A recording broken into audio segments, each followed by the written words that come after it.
Number 5 है, कह रहा है कि check whether 6 to the power n can end with the digit 0 for any natural number n। देखो यहाँ आपको बहुत ध्यान से समझने की जरूरत है। कहता क्या है कि 6 का पावर n, मतलब कि n का वैल्यू आप कोई कुछ भी रखिए, ठीक है, और उस वैल्यू को रखने के बाद जो आपकी नया संख्या आएगी क्या वो 0 से एंड करेगी। चलो हम कुछ नंबर देखते हैं। हम n का वैल्यू पुट करते हैं, एक बार 1 और एक बार 2, देखते हैं आता है या नहीं। तो 6 to the power 1 क्या आएगा सर, 6 ही आ रहा है सर, यहाँ तो 0 से एंड कर नहीं रहा है।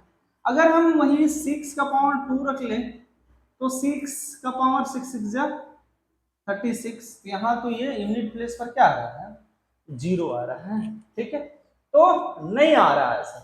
तो ऐसा क्यों हो रहा है, तो आपको एक बात नोट कर लेनी है, ठीक है, कि अगर कोई नंबर 0 से एंड हो रहा है, ठीक है, या फिर आप ऐसे कहें कि 0 से एंड कब होगा, ठीक है, तो फैक्टर अगर उसका हम निकालें, factor of any number factor of any number in which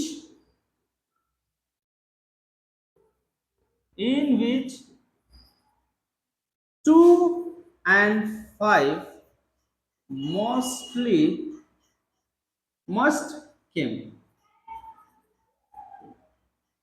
ठीक है। क्या कह रहा है कि आपके पास दुनिया का कोई भी नंबर है, अगर उस नंबर का फैक्टर आप निकालते हैं और उस नंबर के फैक्टर में 2 और 5 आता है, तो वो नंबर जो है, दैट नंबर, वो जो संख्या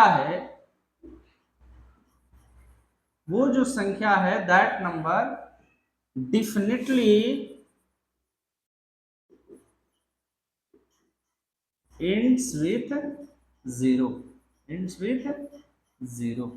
वो नंबर 0 से जरूर ही एंड करेगी।